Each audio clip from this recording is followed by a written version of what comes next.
Good morning, everyone. Welcome to our regularly scheduled Public Safety and Emergency Management Committee. Today is April 17th, 2019, and this morning we are joined by committee members, Council Vice President Andrea Jenkins, Councilmember Steve Fletcher, Vice Chair of our committee, Councilmember Philippe Cunningham, and Councilmember Lene Palmisano. We also have been joined by one guest, Councilmember Jeremy Schrader, and my name is Alondra Cano, and I'm the chair of our committee today. So today is a very special presentation as April is Sexual Assault Awareness Month, and we are here to discuss and engage with this issue in a very significant way. And I want to thank the Mayor's Office as well as our police department for being willing to partner with us to talk about this issue and the improvements that the City of Minneapolis is planning on this front, some of which have already been announced and released in the media and in the city enterprise, but we're going to take a deep dive today. A special thanks also to our partners in the community, our survivors who are here, who will be sharing some of their perspectives, ideas, and insights on this topic as well today in commemoration of the month. And so what I'll do is just kind of go through what our agenda looks like today. We will then do the public comment period, which is a regularly scheduled 30-minute public comment session where the community members can address the committee and the council on issues relating to public safety and emergency management. It's not a conversation per se because we're not technically allowed to speak to the community on issues that are presented, but really it's meant for us to just listen and receive the information. And then we'll go ahead and go through our consent items, and then we have two discussion items. So I'll go through the agenda formally. I'll ask our colleagues to adopt, and then we will begin. So today we do have 6 items on our agenda. Item number 1 is a receive and file of public comment from the community. We have 3 consent items, a contract with a Cellco Partnership and Verizon Wireless for safety cameras, a contract with Nationwide Mutual Insurance for use of a vehicle by the Police Auto Theft Bait Vehicle Program, and a Minnesota Internet Crimes Against Children Task Force authorization of joint powers. Then we have 2 items under discussion, a Minneapolis Police Department presentation on the Sex Assault Unit Policy and Operational Updates, and then a Sexual Assault Awareness Month resolution. Do we have any questions on the agenda today? With no questions, I would move to adopt the agenda. All those in favor, please say aye. Aye. And we will begin with our public comment period. And so I'll just ask folks to line up here, and we'll take one person at a time. When you come and take the microphone, please just state your name, where you live, and then you get about three minutes to share your thoughts, perspectives, and ideas with the council. So don't be shy, and please just go ahead.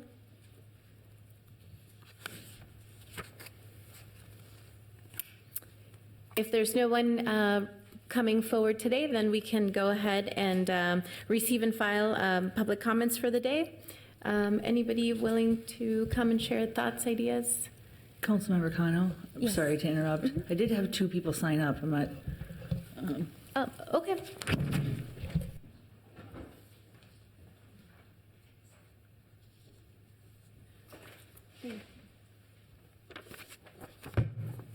So we have, oh, yep. Are you Catherine? I am. Oh, yeah. beautiful. Yep, go I ahead. didn't know if this was in regards to the same topic. So my name is Catherine Davlin. I live in Minneapolis, providing feedback, specifically in response to Minneapolis sexual assault policy that was released. So a little bit about my story and thoughts. My name is Catherine Davlin. On a Saturday night in 2015, I walked home from the bar in Minneapolis. I was attacked, strangled into unconsciousness, and raped. The Minneapolis police arrived quickly, and I immediately went to the hospital to have a rape kit completed. I did what I thought I was supposed to do, but I left the hospital feeling abandoned. The blue case control card in my hand, my only reassurance that I might get help. I soon received notifications that my stolen credit cards were being used less than a mile away from my apartment. For all I knew, the thief using my cards also had my keys, my ID, and was my rapist. I pulled out my blue card and dialed the sex crimes unit. That was circled for me. I was sent to voicemail. There wasn't an investigator available to help me, and there wasn't a process for investigators to be assigned to cases in off hours. I was told by the local precinct there wasn't anything that they could do to help me, that it was a sex crimes issue. For the next 36 hours, I collected the evidence on my own, list of credit card transactions, timestamps from when I had called or texted friends. I continuously called the sex crimes department, but I couldn't reach anyone till Monday at 10 a.m. And although my initial interactions with my investigator were positive, what followed were months of unempathetic, disrespectful, and inappropriate comments. For example, I was asked to contact the witness directly. The investigator never followed up. I was even texted a Pinterest picture by the investigator of a half-naked man covered in tattoos meant for the investigator's significant other, only 2 weeks after my rape. That is how a case of stranger rape that could have easily resulted in death was handled. I felt like it was a low priority, and the process of reporting an investigation was re-victimizing. I do want to thank you all for taking the time to listen to our stories today, and thank you for making this issue a priority. I don't want to take away from the great work that has been done so far. I view the policy as a much needed step in the right direction, but my support comes with cautious optimism. I challenge this group and those in positions of influence to define how the policy will be directly translated to the pillar of accountability that the MPD strives towards. What can be measured to ensure that the policy is being upheld? How will these items be tracked?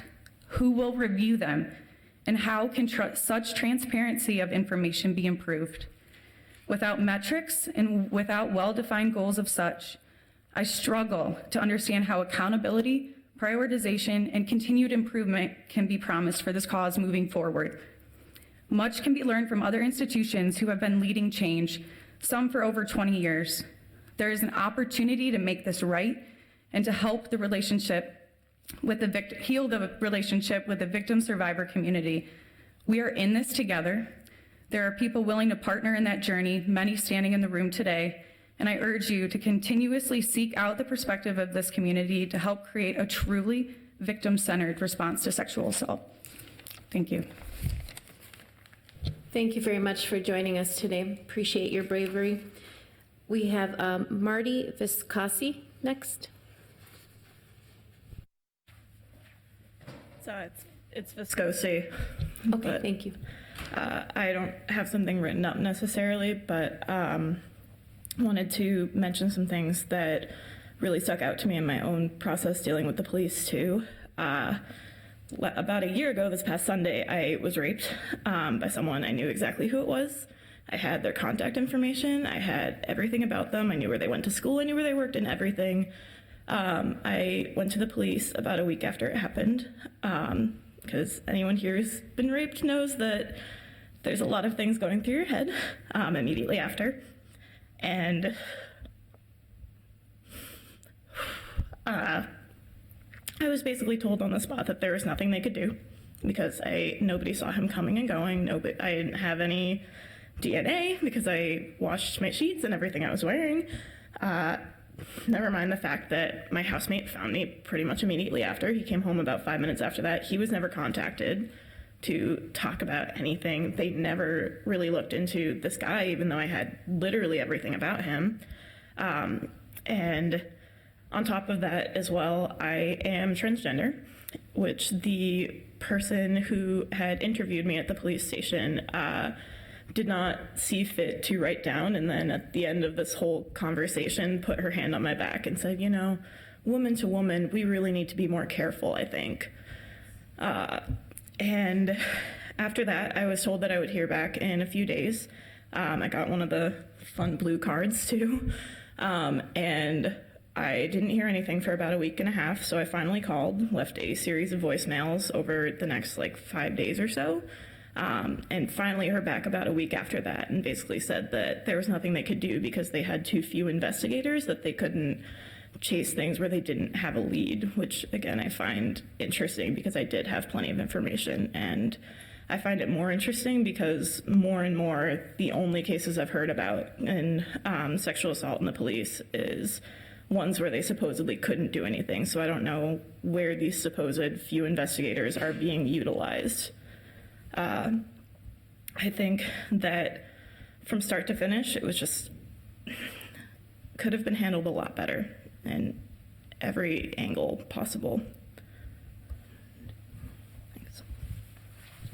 Thank you for coming before us to share your story. We know how sensitive this topic is, and we're here demonstrating that we're willing to look at it and work on this with everyone. Those are the only two speakers I have registered, but if there are other folks in the audience who would like to speak, this would be the time, and you're welcome to take up 3 minutes and share your thoughts or perspectives on any topic or today's topic. Looks like we don't have any other folks signed up, or, oh, there's somebody with a hand up. Welcome. Hi, thank you. My name is Sarah Super. I live in Minneapolis. I thought I would add my voice even though I haven't signed up. I was raped by an ex-boyfriend who broke into my apartment and waited in my closet and woke me up at knife point and raped me before I could escape. It happened over 4 years ago. It's still excruciating to talk about. And I'm one of the very few people who has ever seen their perpetrator successfully sentenced. He was sentenced to 12 years in prison, so he's currently incarcerated and serving time, a serious sentence for a serious crime. In the days and weeks following my rape, I started to tell my close friends, my family, my colleagues, my supervisor at the time. I had to tell my landlord because I wanted to move out of that apartment. I told my neighbors who had let me into their apartment. And I couldn't believe how many people who I told also said, this has happened to me too.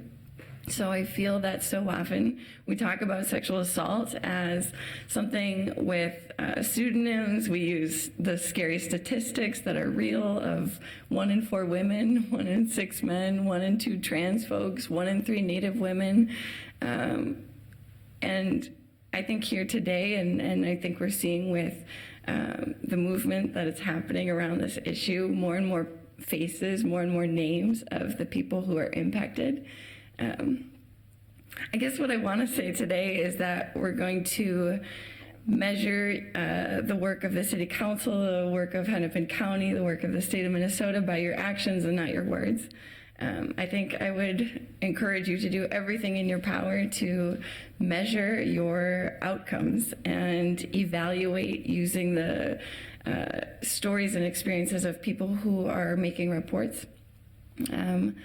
I would encourage you to consider how we're going to honor the suffering that's already been committed or that's already happened at the hands of the Minneapolis Police Department, the Hennepin County Attorney's Office, and all the people who have failed in the holding of our perpetrators accountable. And I want to thank you for giving us the opportunity to speak today. Thank you so much. And even if you're not signed up on the yellow sheet, you can still speak. So if there's other folks, come on up. Hi, my name is Heather Evans Salmi. I wanted to give maybe a suggestion on a police department that, in my experience, has been very good to work with. I think publicly I wanted to thank 2 officers with the Bloomington Police Department. And I actually used to be an advocate with the Sexual Violence Center just for a short time. And then I unfortunately have PTSD from my own sexual assault that I've been dealing with, so I ended up leaving.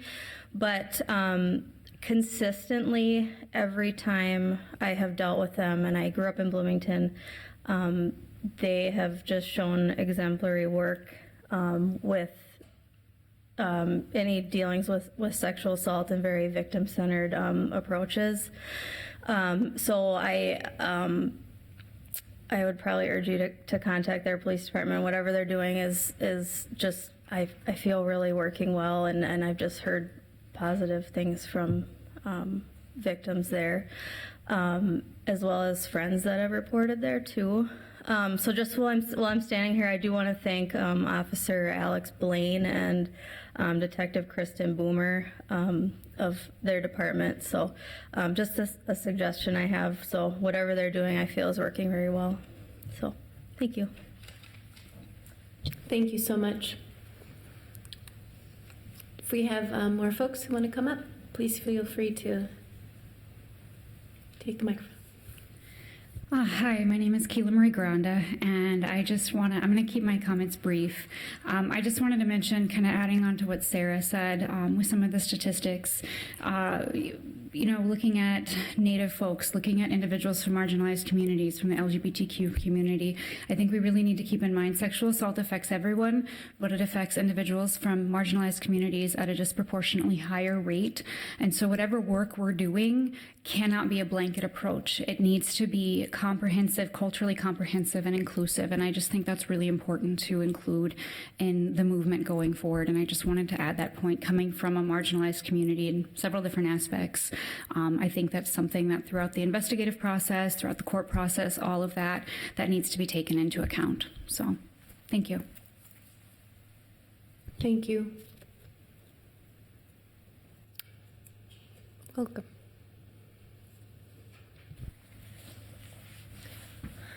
Hi, my name is Melody Welton. I live in South St. Paul. I just want to talk about a little bit what my experience was with the police department.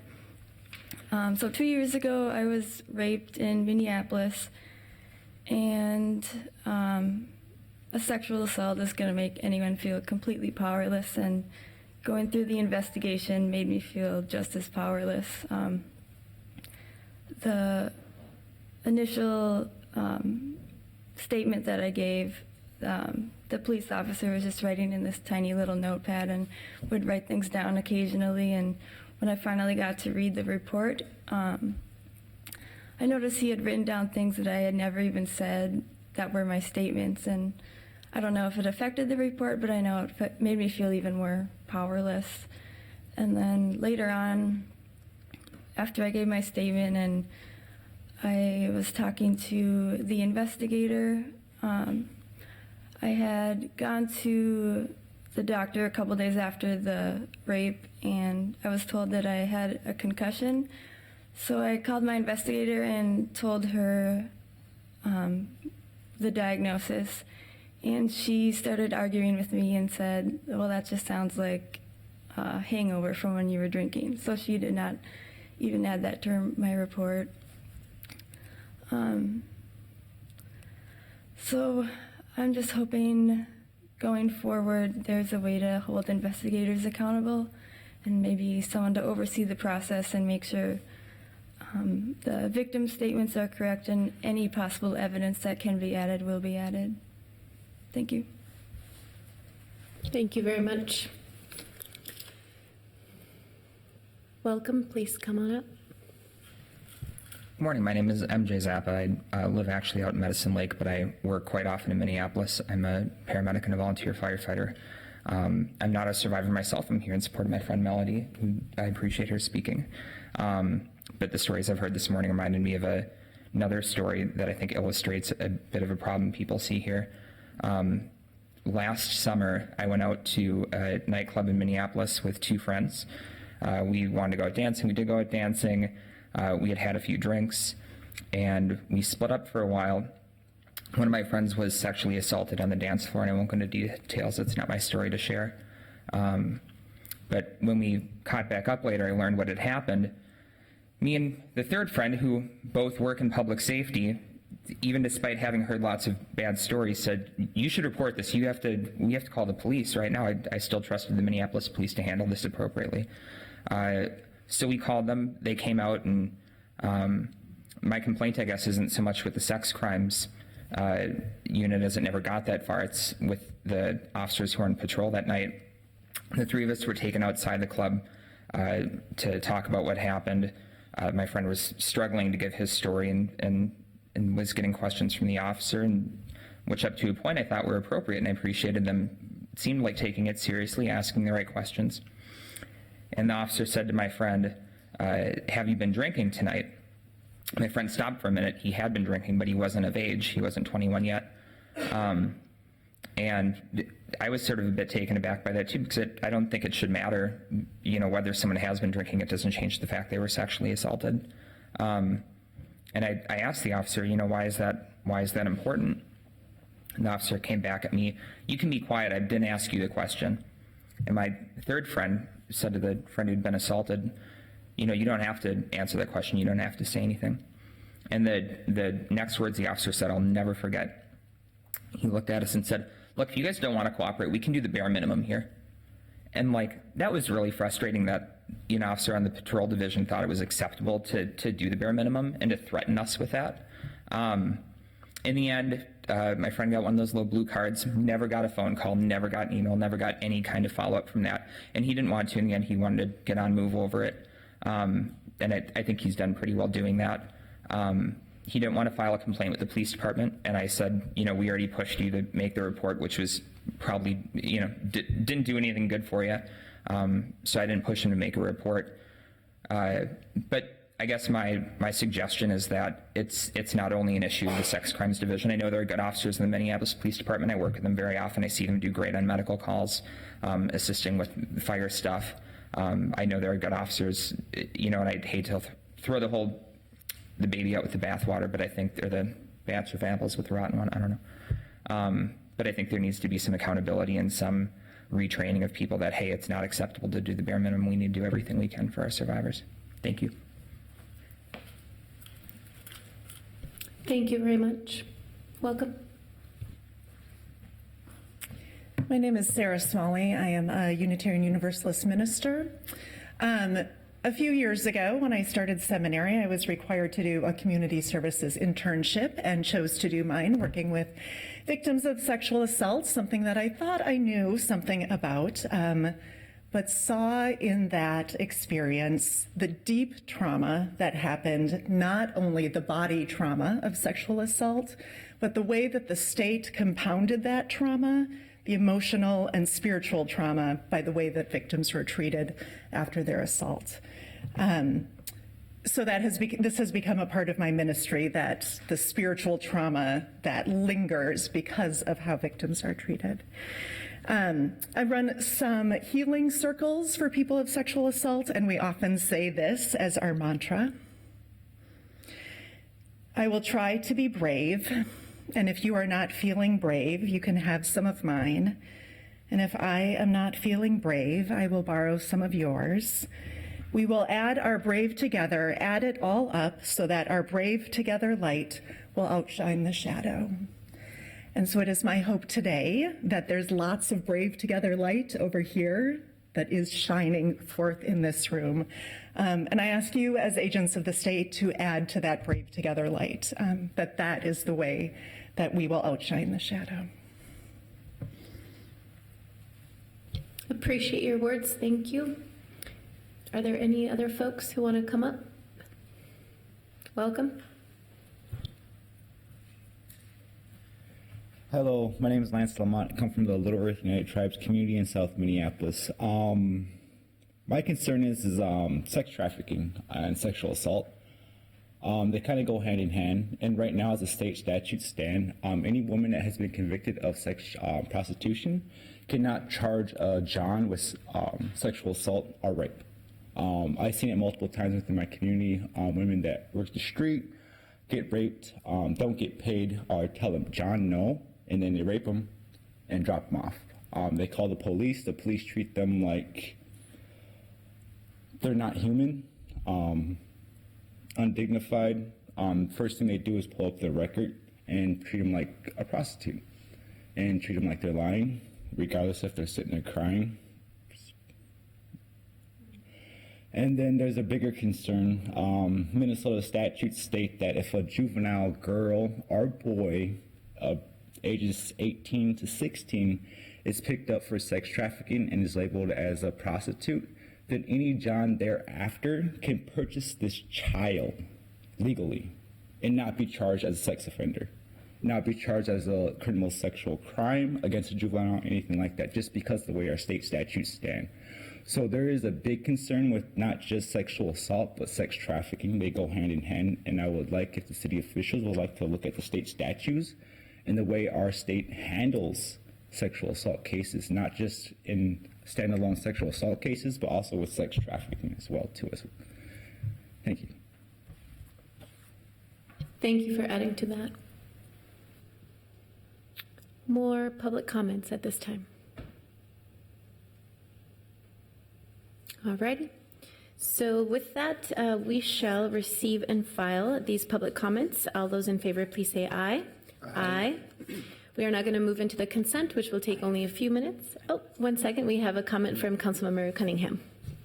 Thank you, Madam Chair. I just wanted to take a moment to say thank you to everybody for being willing to come and speak on the public record about your experience. The vulnerability is so held and honored, and I really appreciate you taking the time and the bravery to do so. Bravery feels slightly condescending, so I hope that it doesn't come across that way, but I recognize that it's not easy, and I want to give a special thank you to Marty for bringing the transmasculine voice into the space. Many of us are survivors, but we get erased from the conversation, and so I'm very, very grateful for you being here, so thank you. Thank you. So we're just going to do the consent agenda, which takes a minute or two, and then we'll dive into a discussion about the MPD sex assault unit policy and operational updates. And we hope that many of you can stay here for that conversation so we can all hear the discussion between the council members and our department. And so with that, consent items 2, 3, and 4, I already read them. I'll read them once more. A contract with Cellco partnership with a Verizon wireless for safety cameras. Item number 3 is a contract with Nationwide Mutual Insurance for use of a vehicle by the Police Auto Theft Bait Vehicle Program. And item number 4 is a Minnesota Internet Crimes Against Children Task Force authorizing a joint powers agreement. So all those in favor, please say aye. Aye. The consent items move forward. I will note we have been joined by Councilmember Jeremiah Ellison, and we are now in item number 5, discussion. So if we can please have our Minneapolis Police Department leadership step up and begin the presentation on the sex assault unit policy and operational updates. Welcome.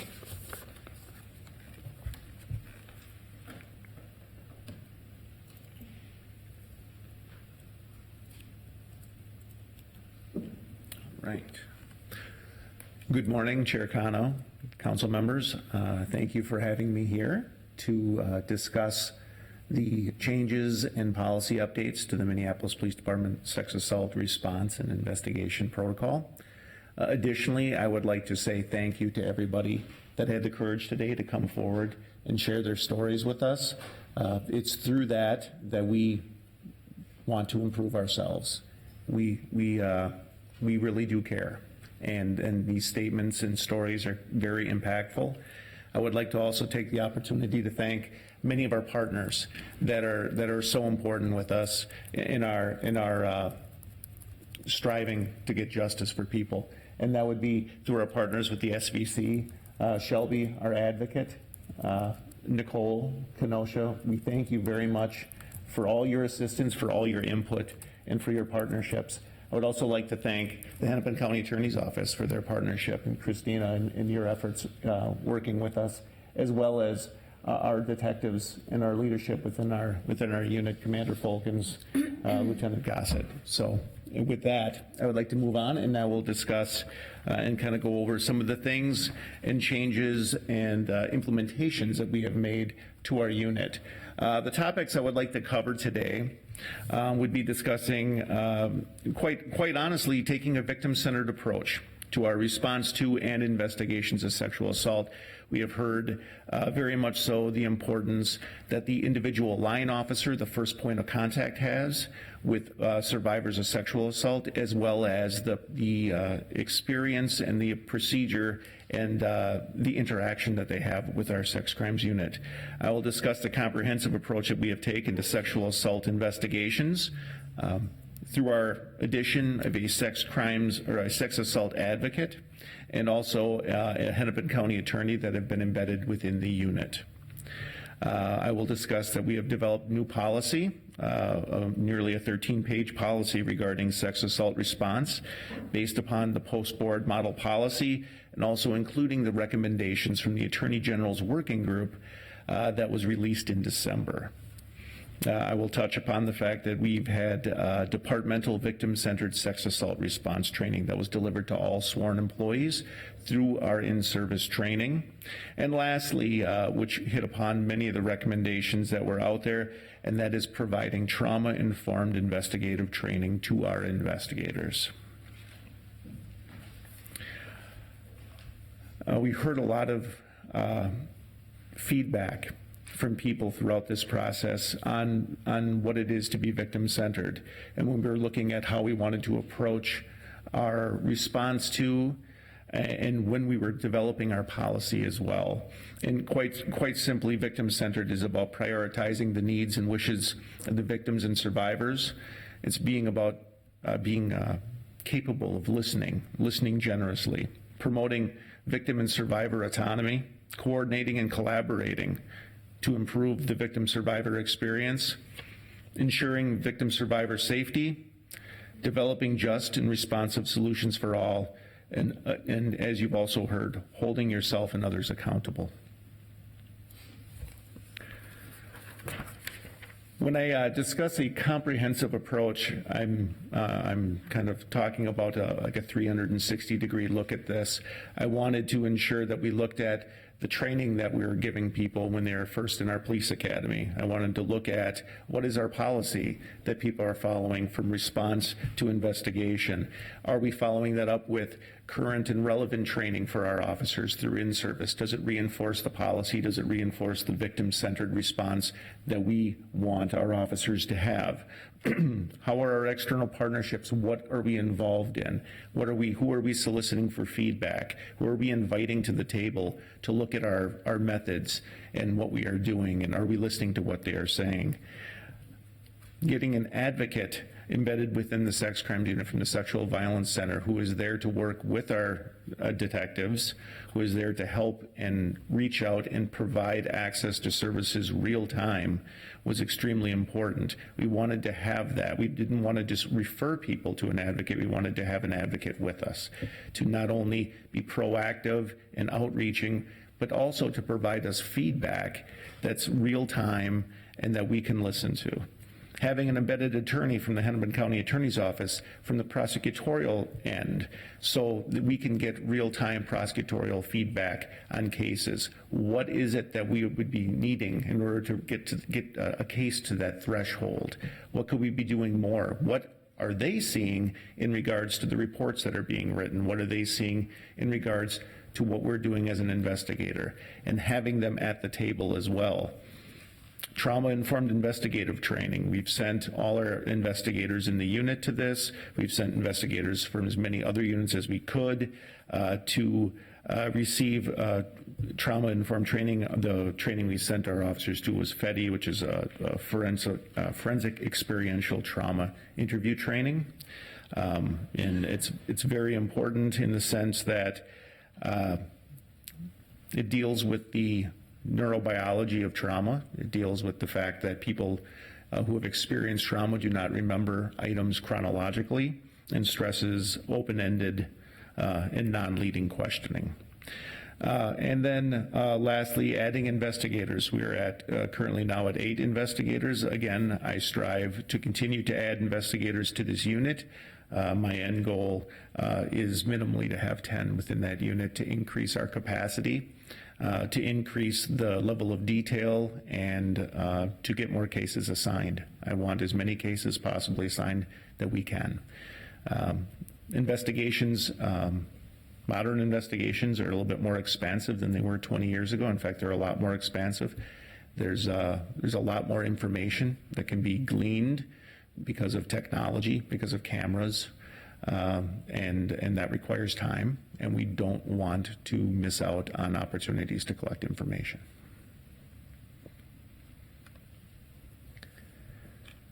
We've developed a new policy, and that was done through multiple steps. One was obviously, as I discussed, listening to feedback, listening to some of the experiences, and to the very justifiable criticism that people were experiencing or seeing with how we were responding to sex crimes.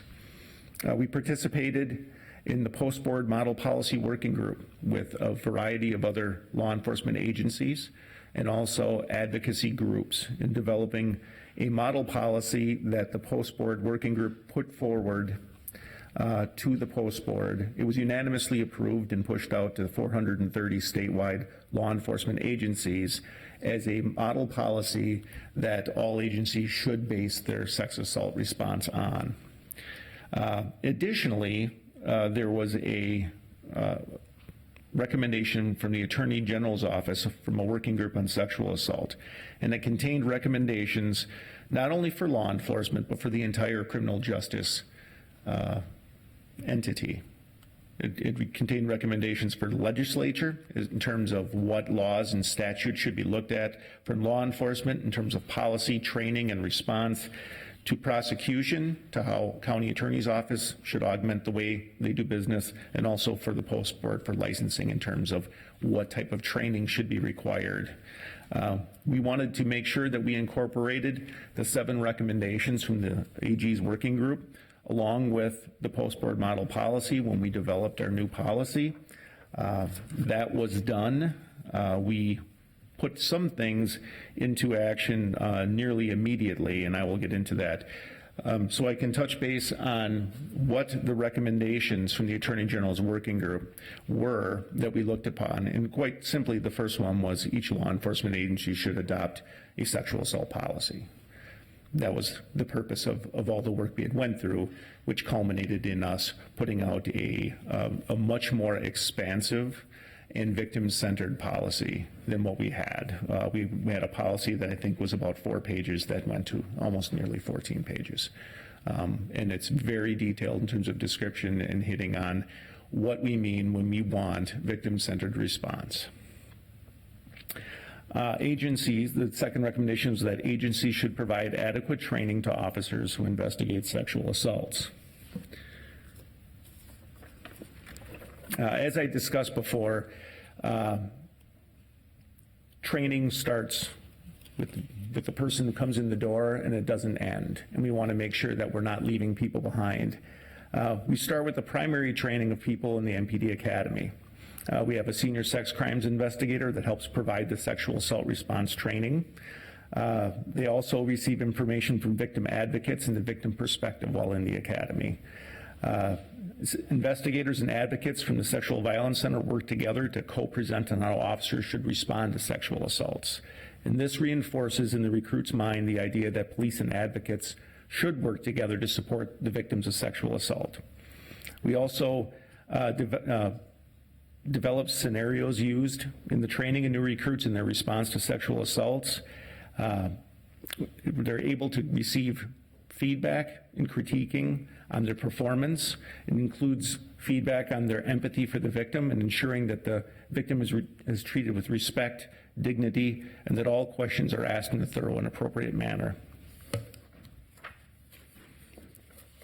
I discussed the fact that our investigators receive trauma-informed training. This is something we're going to continue to do. Anytime that we have someone that comes into a investigative unit that deals with, I would say, our most vulnerable victims, we will ensure that they receive this training as it becomes available. In order to make this available, we partnered with one of our law enforcement partners, the University of Minnesota Police, and we were able to bring this company in and host them and get as many people through, not only for us, but for them and for even the area around, recognizing how important it is to have this training. And then when it comes down to adequate training, our in-service training, we had a large block of in-service training on sexual assault response that was put on by our sex crimes unit, but in partnership and with feedback from our advocate and our partners from the Sexual Violence Center, and also the Hennepin County Attorney's Office, who provided feedback as to what we need in order to be successful in our prosecution. This training was completely in line with our new policy in terms of how do we want people to be treated, understanding the neurobiology of trauma, understanding that people at a scene who have been victimized may not respond in a fashion that provides you information in a chronological manner. And how do you go, what is the best practices for responding to that? What are the best practices for treating the victim with empathy? And how do we go about getting the information we need so that the investigation starts off on the best foot, but treats people in the manner that they deserve to be treated? Additionally, on that note, in terms of the providing and informing of services, having an advocate in-house is excellent. We'd love to have more. But we're also working, and Shelby's taken the lead on this and is doing an excellent job of coming up with a specific card for sexual assault sexual assault victims that has information and services on it specific to sex assault, and that way we can provide that also to victims at the scene.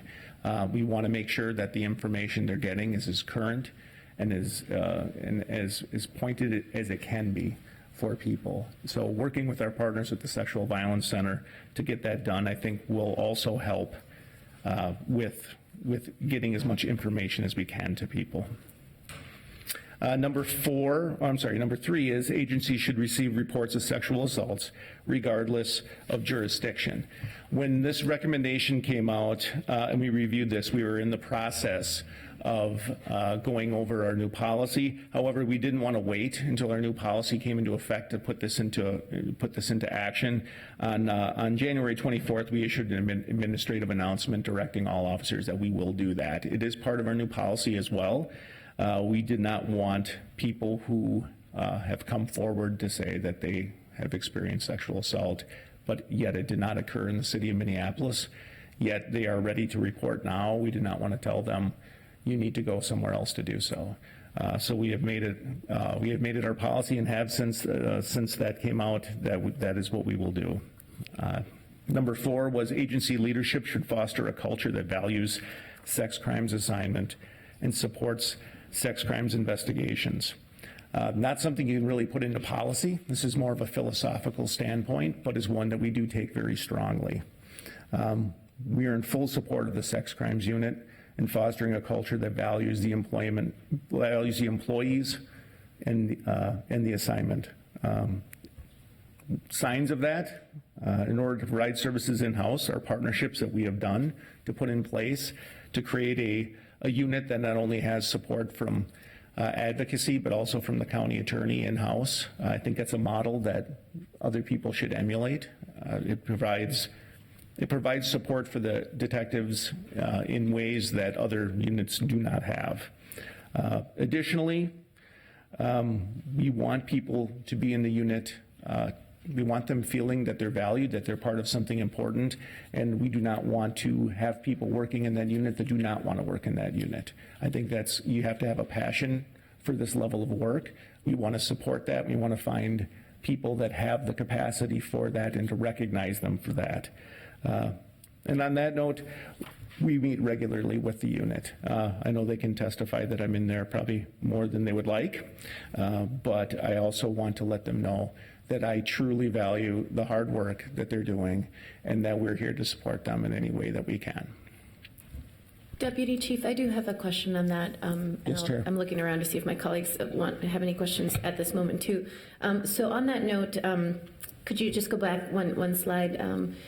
So because I'm new to this conversation within the MPD structure, and I do appreciate all of the work that you all have done proactively to get us to this presentation today, what specifically is MPD doing now that better supports sex crimes investigations? So I know you mentioned 2 things. We have the Hennepin County partnership, and we have the in-house sex crimes advocate from a community-based organization. But is there anything more internally from MPD specifically that you feel better supports the investigation process?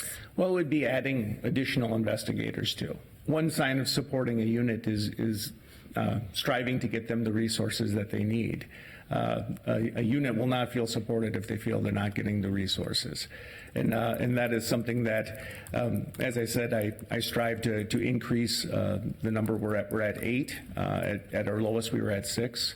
Every investigator counts. And as more become available, as I said, my goal is to get them to 10. And I have to do so in a manner that I can't account for gaps that may appear in other places. In a perfect world, as I get new investigators available, that will be directly where they go. But that is my goal, and they know that, and I've made it very clear that my intent is to make sure that they have more than enough investigators in order to look at this. a lot of the criticism of this, and if you read the report, was due to people who were in command of the unit and how they felt. And this was people who were no longer with the department and were placed in command of that unit under different leadership of the department. And as I've said, it's difficult for me to explain or answer for why people or what message people got under different administrations or different leadership as to why they were being sent to a unit or why they were part of that. Myself, having been an investigator for a long time and recognizing the importance of sex crimes, I would never think that the sex crimes unit is less than a very key position, and it is something that, because of the vulnerability of the victims, is a place that we need our most engaged employees, and I wouldn't think of that of any other way. So some of the ways that we support our material in terms of people, resources, building some of these new partnerships within the unit, adding additional people, but a lot of that, I think, is making sure that they recognize that this is a priority for us and that we are not going to back off it being a priority for us, and we're here to support them in any way that we can. Thank you for that. And I do have one more question, Deputy Yes. Chief, before allowing Councilmember Jenkins to ask questions next. On the topic of, you mentioned, the ability for the officers within the unit to be able to cycle out if that's not where their passion lies or their interest.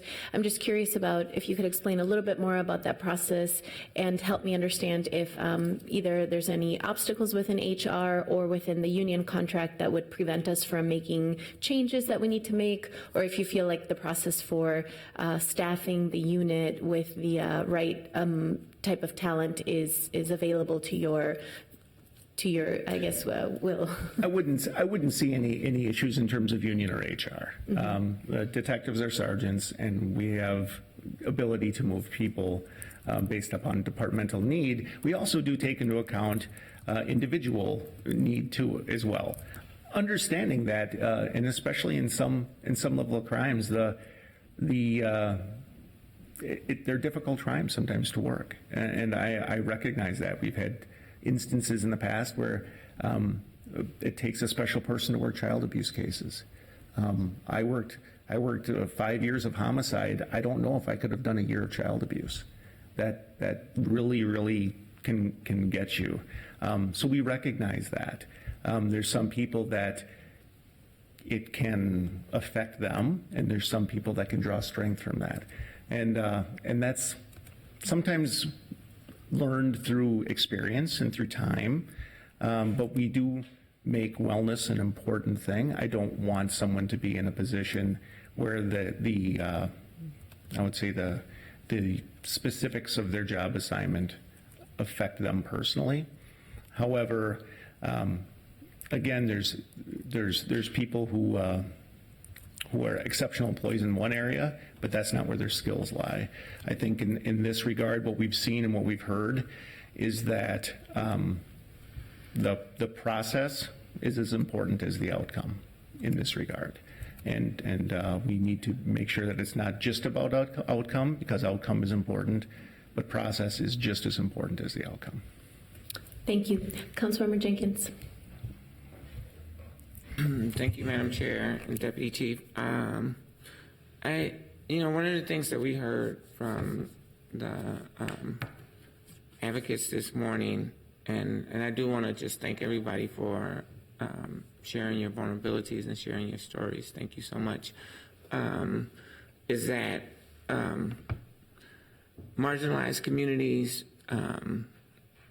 people of color tend to suffer the impacts of sexual violence at a more heightened rate, or sometimes have more challenges. And I'm just curious as to some of the partnerships that you guys have developed. Are there partnerships with specific communities that bring cultural competence, for example, like the transgender identified person who shared, or Native women who are being sexually assaulted. Is that a part of the strategy? Most definitely moving forward. I know that in sitting down in conversations I've had with Shelby, our advocate, and she keeps very good track of the number of people that she contacts and demographics. And in one of our future conversations we'll have is, are there perceived challenges and roadblocks or gaps that we're seeing based upon that? Are there missteps being made culturally that that there can be improvement on? One avenue to that is how maybe we can leverage our community navigators in that respect too.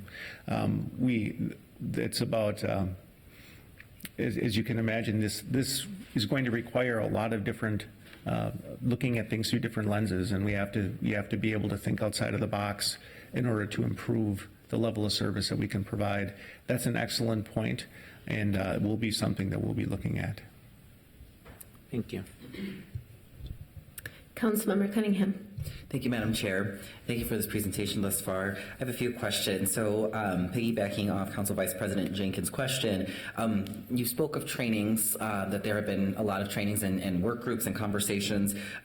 What sort of cultural competency was discussed in these trainings? Like, was there any specific people of color, indigenous, immigrants? Because, we have lots of barriers, specifically LGBT folks, sex workers. In the response training, no, there was not anything that was specific to potentially seeing differences or, like I said, perhaps areas that could be barriers because of that. As I said, that I think initially we wanted to get out a very unified message of something that we felt could be applicable across the board. It's messages of being of best ways of dealing with people who've experienced trauma. How do you provide the service and get information that is needed without making survivors feel like that they're almost being re-victimized? And that was what was most important at the time. I also want to be deliberate in making sure that when we seek out information, that it's as accurate as possible. I want to make sure we're not giving people, I would say, guidance in certain culturally specific areas that isn't 100% accurate, because I feel that could be even more detrimental if we're not completely accurate with that. And that will be somewhere where, as I mentioned to Council Vice President Jenkins, utilizing our community navigators, I think, will be key in that, in finding where are our gaps in delivering this message, and what should we be looking for, or what things should we be improving on, and making sure that we're doing that. And that will be something that we will be, based upon this great feedback, we'll be including. Great. I appreciate the perspective of messaging. I want to be really mindful that historically within law enforcement, there's been a variation of valuing of life, and that we're not perpetuating that unintentionally by doing a one-size-fits-all. So that's why I wanted to bring that to the conversation. The second question that I have is, you mentioned about wanting to have 10 investigators. Mm-hmm. I'm curious about your perspective around the role of advocates, and why increase the amount of investigators rather than increasing the amount of advocates. And the reason why I ask is because, much as you were talking about skill sets, right, officers are not trained to be social workers. They're not trained to be able to hold things in a particular way. It's like we are looking for evidence, we're working through things, and that's okay. Like, officers have a specific job and role, but why more investigators rather than advocates? I will say that I'm not a proponent of either or. I'm more of a proponent of both. Mm-hmm. And there's great value in both. I believe, one, that just the work that we've had and the experience we've had with Shelby has been phenomenal. And I can't say enough good things about her and what she's done. Like I said, I wish we had many, many more Shelbys. She is able to provide people the context, the feedback, the information that you're right. That's not our skill set. We may not be the voice that should be delivering that. And she can do that. She can provide, and if, unfortunately, if there's moments where we cannot get people the justice that they deserve through the criminal justice, she may be able to get them some form of justice through what she can do, and to recognize that. Additionally, if you look at just national victimization numbers, 25% of sex assaults are reported. And a lot of that is because of lack of trust. If we increase trust, we'll see more cases. If we see more cases, we need to adequately respond to them, or we don't have the trust. I don't want to push hard in one direction but not have the backup for that as well. A lot of what you're hearing from people is kind of pushback about feeling that their case wasn't heard or wasn't looked at professionally. There's many things advocates can do. Law enforcement are currently the only people that can get search warrants and get records compelled through law, which is sometimes what we need in order to prove a case. So as much as I'm the biggest fan of what we have going, and in terms of advocacy, because I think that is one of the areas that are the greatest growth area that we have.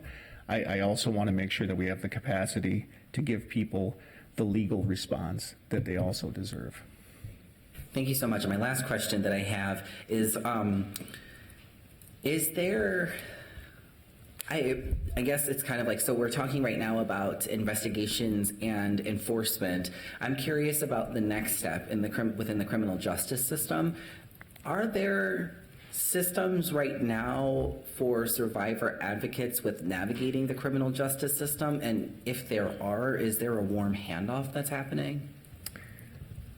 I would probably not do it justice, but I am assuming, I know that Shelby does provide information on this, on that, and then within the county, there is some sort of a handoff going on, but I also, that gets into realms that I don't want to misstep and say something's going on that there is, but I know that the county does have a robust system in place for that, and that's why I think it's so important for us to have ours to help guide people into that. I don't think waiting until they get to the county level before they have the touch of an advocate is not serving people in the best way. Could someone from the county actually speak a little bit more to what happens and what kind of supports there are with navigating that? I'd be happy to. Thank you, Madam Chair. Good morning, everyone. My name is Christina Warren. I'm an assistant Hennepin County attorney. I am the person that they've been referring to as the one embedded within the unit, and it's been incredibly rewarding to serve in this role. I'll tell you that part of what we're doing in our county attorney's office is also looking at what we can do to improve how we handle the prosecution of these cases. What we're looking at are charging considerations, how we can get better results in the courtroom, and of course, with a shared responsibility with law enforcement. It starts with how cases are received. We work with our partners in the medical field as well as our advocates in the community, and together we're really working hard to make improvements. Specific to your question about what the county attorney's office is doing in terms of communication with our victims and offering advocacy services. Our new policy that started, I want to say, in the beginning of January is now when a case comes into our office for charging, when it is deemed or classified a sex assault case, immediately goes to, sort of the procedure is it's assigned to someone who's called a charging senior, or a senior attorney who looks at a case and determines which line attorney is going to review that case.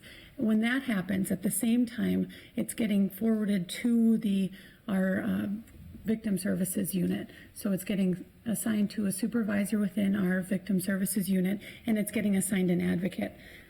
Now that's new. That's very different. What used to happen is the cases would come into our office, and it was only when a decision was made by an attorney, whether it was to charge a case or to decline a case, that an advocate was assigned.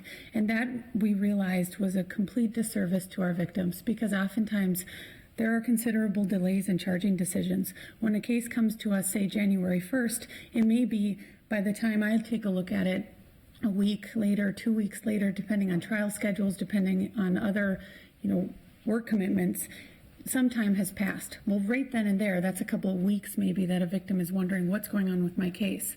And then add to that, when we have requests for more information, we'll get cases and we'll look at it and say, well, listen, we might be able to charge this, but before we make that decision, we need statements from these people. I need the DNA results. Can you go back and take a look at the scene for this? We might have additional information or requests from our investigators. That can take weeks, if not months. And so what we've noticed is that time gap was actually causing more trauma to our victims, frankly, than anything else. And we wanted to address that. And so what we're doing within the unit in Minneapolis Police Department is when our investigators are giving me a case to review, they are making those calls to their victims and saying, hey, here's what's going on. I've given this case to our county attorney. She's taking a look at it. You're going to hear from someone soon. At that time, the advocate that we have working with us within our initiative within the Hennepin County Attorney's Office, her name is Linda. She was an advocate within our office for 35 years or 36 years. She is making contact with our victims and saying, Christine is taking a look at it. You're going to hear from us soon as to what is going on with the case. And then we're offering meetings with the advocate and myself to sit down with the victim, talk about the case and talk about the reasons why a case can't go forward, or the case why we're going forward in a way that we choose to, whether it's to pursue charges that are consistent with sort of what their hopes are, or if maybe we're taking a different approach. And then in our office, so outside of my role within MPD, our advocates are making contact with our victims right away to say, attorney has this case, you're going to hear when a decision is made. And then if there's a situation where an attorney decides we can't charge the case or it's going to be a decline, we're offering meetings with those victims right away. So they're not hearing over the phone, they can't just, they're not going to charge your case, or they're not just getting a letter. They're offered a face-to-face and a meaningful opportunity to talk to our attorneys. And what we're advising our attorneys to do is really to keep an open mind, because sometimes we've had those meetings. I've been one over the years to sit down for what I thought was going to be a decline meeting, and then I'm seeing the victim, talking to the victim, learning new information. I'm like, hold on a second, this changes everything. And that's very important that we all make sure that we're not so attached to our egos and our initial assessment of a case that we're blind to the idea that maybe we got it wrong. And so we're really working on making sure we all keep an open mind on those things. And so having those meetings can be really instructive. Does that answer your question? Yes, it does. Thank you so much. It was a very lengthy and wordy response, but I wanted to... Lots of good info in there. Since so I came up here, I thought I'd add a couple extra pieces of information. While I'm here, does anyone else have any questions for me? Otherwise, I'm going to sit back down. You can take a spot, because the way we organize the questions are by individual council members. Sorry. Thank you so much. So you might be called upon later. Yeah. Thank you, Christina. Are you wrapped up? Thank you, Madam Chair. Okay, beautiful. So we have Councilmember Ellison, and then Councilmember Fletcher, and then Councilmember Palmisano. So I put myself in queue for on behalf of Councilmember Schrader, who was unable to put himself in queue. So if I could, I want to pass my. Thank you. Yes, Councilmember Schrader. Thank you, Madam Chair. Thank you, Councilmember Ellison. I just wanted to make the comment that to address the comment you made that you wanted to see that this unit was supported and that adding more staff would do that. I just want to add the comment that right now my constituents don't feel that support, and it is one thing to add to a unit, but it is another to really make sure that it's working. In a survivor story, you'll hear both like horrifying things that have happened from kind of the re-traumatizing from the police department. I've also heard acts of police officers that have just done some remarkable things. So with that kind of level of inconsistency, I definitely think these are steps forward, but I'd love to hear a little bit more about kind of the methodology for measuring the process, as well as what outcomes you're going to measure to make sure that these are the right things and that they are working.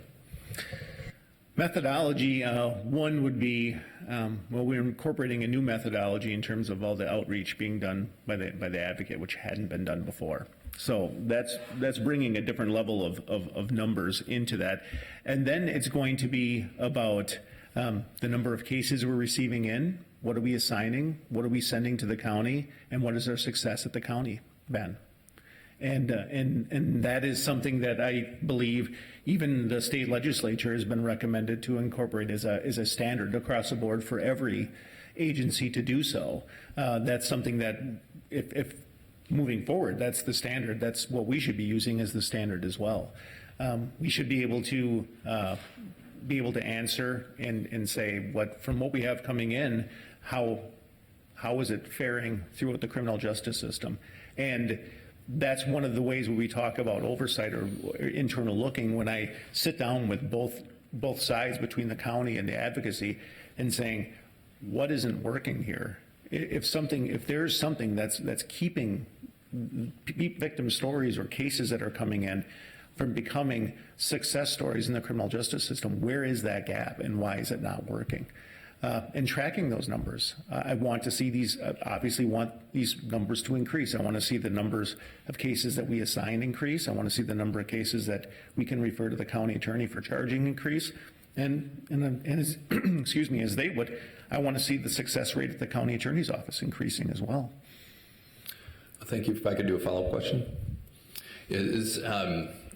That's all good, and I think that you'll hear some feedback from survivors just in that process, but I'd like to make it more explicit and to make sure that folks that may not be captured in all of those are still heard. Yes, no, I can understand that, and that's feedback is so key. We need to know where our gaps are. Many times, as much as anyone wants to be, you can be blind to where your gaps are, and we definitely want to hear where we're not hitting on the mark. Thank you. Thank you. Councilmember Fletcher. Thank you, Chair Cano, and thank you, Deputy Chief, for this presentation so far. I think there's a lot that's really good here and that's really responsive to a lot of the concerns. I think particularly the training on trauma-informed interview techniques and the work that's being done with the investigative unit, I think is it seems very promising. I'm really sold on that being a real step forward. So thank you for that. I want to note, though, I think we have a real challenge in that most of the stories we heard in the public testimony, and I think most of the stories that I've heard from constituents, actually aren't about dealing with the investigators. They're before they even get to the investigators, right? It's about that initial intake. And we know that sexual assault and rape are crimes about power, about asserting power over somebody. And then if the first thing that happens when you go and you speak to an officer on patrol or whoever you're encountering, and their training has been about how to assert power on the call they're on, and culturally what we are training our officers to do often is to be sort of tough, imposing, powerful presences in situations. We really, I think, are in many ways, our training is at odds with our goal of not re-traumatizing people when they come to us. And so I think it's very, very important. I really appreciate everybody's testimony because I think it informs sort of how we're thinking about this. So I guess I'm curious. I'm someone who thinks that a culture of more empathy and less asserting power would be good in almost every situation and not just sexual assault. But I'm curious specifically, what kind of training are we doing with all of our patrol officers, with everybody who's interacting with the public, so that their first interaction with a victim of sexual assault is not re-traumatizing and expresses the kind of empathy that would be a representation of the values of our city. That was essentially the whole crux of our in-service training for sexual assault response. It was really geared toward the patrol officer responding out and taking a report of sexual assault. And one of being cognizant of your positioning. There's a story of and feedback that is provided about don't stand over somebody. Don't do this. Trying to take these reports and as I would say as comforting zone. Don't talk to people through a glass window. Don't do it's again a lot about the process. A lot about understanding how people are going to feel, understanding how they're going to share this information with you, and truly striving to not make this as re-victimizing an experience as possible. With that, too, we receive regular feedback from the Sexual Violence Center. They see our officers come in and how they interact with people. We welcome that feedback. We love when we hear the positive stories, but we also most definitely wanted to hear when we're not hitting on the mark and where and why is that? Is it a training issue? Is it an individual officer issue? Individual officer issues we can deal with. Training, we can make sure that if we're doing something systemically, we can address that. But that was a lot of the entire framework of the in-service training, was about recognizing what being a victim of this is like, what's the best way for you to interact with them in order to get the information, but also what's the best way to treat them, and really reinforcing that partnership with our advocacy toward that. So I agree with you completely. It can't, as I've said before, the response to this cannot just be one-sided. I can't just say, let me just look at my detectives. This is, and if you see the AG's report, it's a system-wide issue. There's many growth areas and gaps within legislature on what this current laws are. There's gaps within how county attorneys look at this. There's gaps within mandating training and providing the funding for that training. Trauma-informed training is wonderful training for investigators. The state should make sure that that's mandated and provide the proper funding for that. So it doesn't become us having to try to set that up to make it happen, which we can do, but it's not as easy as something that it's there. It's part of, hey, if you're going to investigate this, this is the training you need to be having, and here it is. I mean, there's a lot of good work, and that's why it's a constant analysis.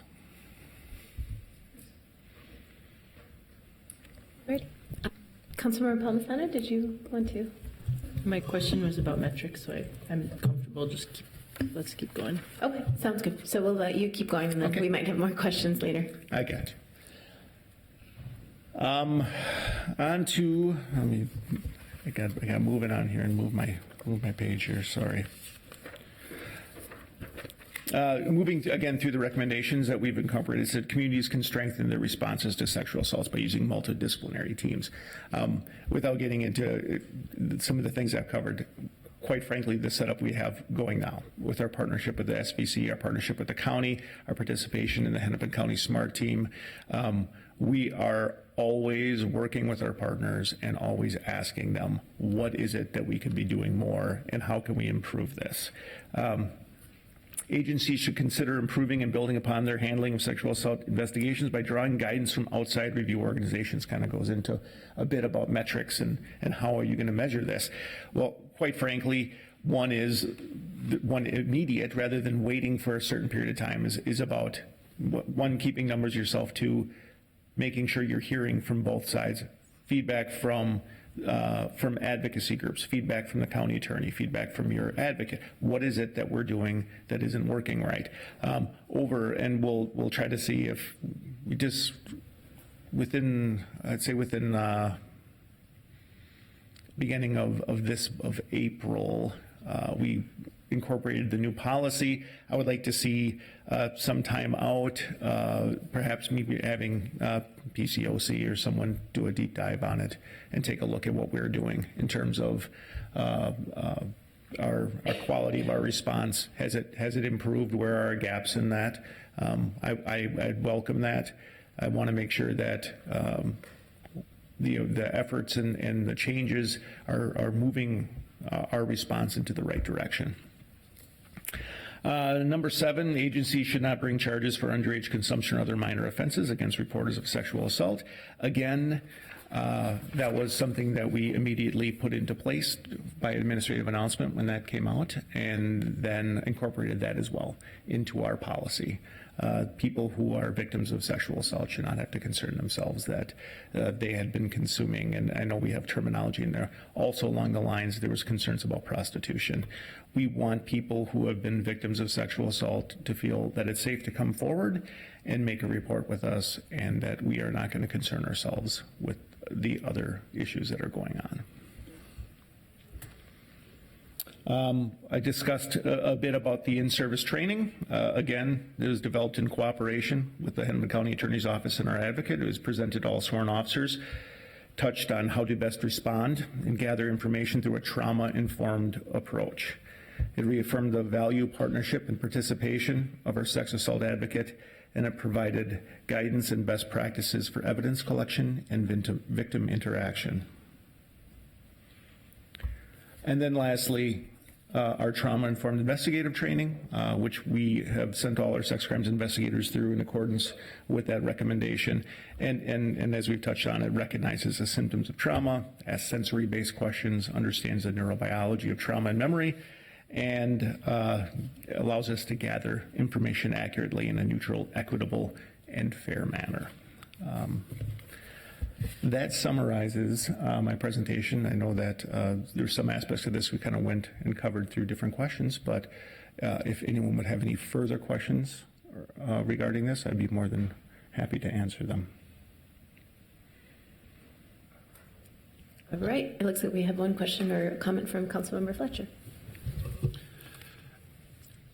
Thank you, Chair Cano, and thanks again for this. And I think it's really important that everybody hears this is something that we're taking seriously. This is something that MPD is taking seriously, that we're going to be asking about the follow-up on, that we want to know how it's going. And I really appreciate the response that we're seeing from MPD. I think there's a lot of good ideas being presented here. I also want to just reaffirm that if we're serious about reducing sexual violence, that's not just on MPD. That there's a lot of work that we need to do in our culture and in our community to diminish and discourage rape culture, to engage all kinds of community partners in being part of prevention, so that you have fewer assaults to respond to. I was just at a conference in Philadelphia with the Responsible Hospitality Institute. Inspector Frizzell and I attended that together along with representatives from the Warehouse District Business Association. And I kind of wanted to shout out the Warehouse District businesses because they're thinking about how can we train our bar staff, how can we train other people around the city to be engaged in prevention and diversion, in support if something does happen. So I think there's a lot of things that as a city we need to make sure that we're committing ourselves to support your work and to support the work of Hennepin County and everybody else who's engaging in this. But you have my gratitude for the steps you've taken, my support in taking more steps and in thinking more about what we can do. And I really appreciate this report. Thank you, Councilmember, and I appreciate the idea, and I'm with you. I'm always trying to think of what other areas can we leverage ourselves into from an education standpoint. And I know Nicole and I from SBC have talked about that, and even into the bar and nightclub area and that. And let's bring some people out and give a presentation on how can organizationally, what steps can be taken to reduce the risk factors or an environment that may be perpetuating these level of crimes, and what can we do to help that out. So I am with you 100% on that. Sounds good. Are you completed? I am completed. Okay, wonderful. Thank you, Chair. So this is the end of the presentation. If we have any more questions or comments from our colleagues. Any from you? Okay, sounds good. Well, thank you so much for this work. We hope that this can be an ongoing conversation and that you can lean on the council to support and deepen this effort. We know the mayor's office has been heavily involved in this as well, and we thank them for their work and their leadership. And Jen White from the mayor's office is here, so if any folks from the community-based groups want to connect with the mayor's office or with MPD or our other partners who have been helping us improve our systems, please feel free to do so. You can always reach us by email or in person. Our lobby and receptionist is here in front of the City Hall offices or main room here on the 3rd floor by the elevator. So thank you so much, Deputy Chief, for taking this issue seriously, for providing leadership, mentorship for our officers on this front, and we look forward to hearing from you in the future about our goals and outcomes and how to best serve our community. Thank you, Chair. Thank you. So without seeing any further comments or questions on this specific topic, I will go ahead and move to receive and file the Minneapolis Police Department's sex assault unit policy and operational updates. All those in favor, please say aye. Aye. And our next item is a Sexual Assault Awareness Month resolution, and I believe that Councilmember Lene Palmisano is taking the lead on this. So feel free to let us know if you'd like to talk about the collaborative process that you took forth on this and highlight any important issues relating to this resolution before we take it up for approval. Madam Chair, I wasn't prepared to give a preamble, but I would just say that we've created this resolution to again honor sexual assault survivors. We do that with our survivor community.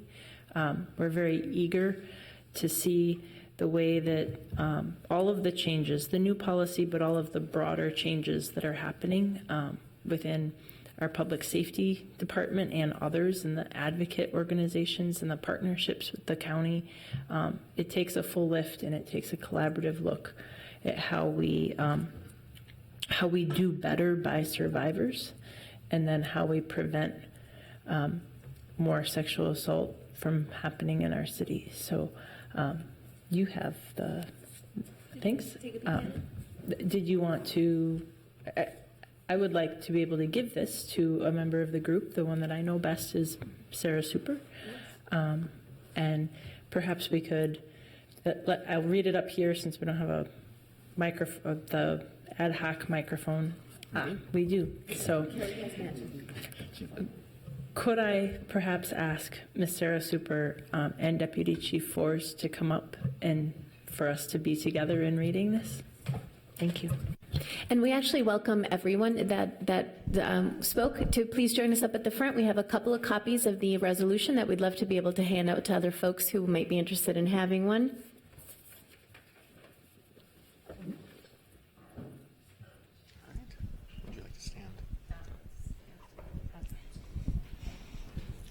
This is about declaring April 2019 Sexual Assault Awareness Month in the city of Minneapolis. Whereas Sexual Assault Awareness Month, yeah, come on up. I'll pause and wait for.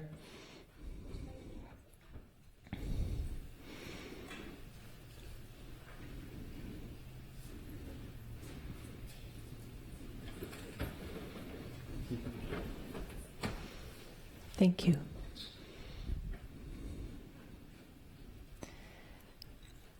Whereas Sexual Assault Awareness Month calls attention to the fact that sexual violence impacts every person in all parts of Minneapolis, and the many voices of victims and survivors of sexual violence must be supported and heard. And whereas the advocacy community has spent decades working to create a safe and supportive environment for victims and survivors, and they need continued support and adequate resources.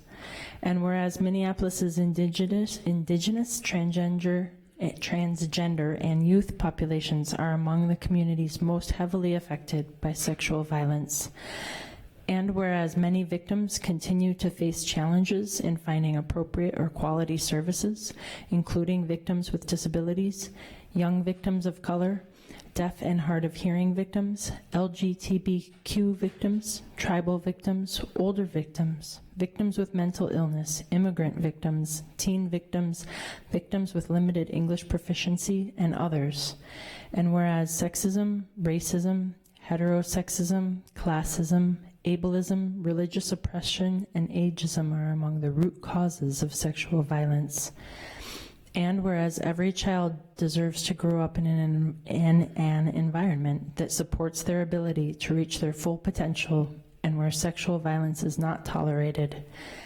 And whereas a growing number of Minneapolis leaders are committed to sexual violence prevention, and all Minneapolitans must commit our time, efforts, and resources to prevent and respond to sexual violence in our communities.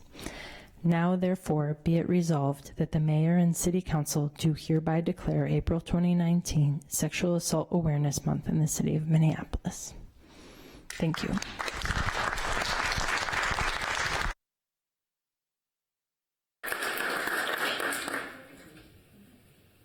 Any response to the resolution or additional thoughts? I'll just thank everybody in our help preparing it through my office. We appreciate it. Thank you.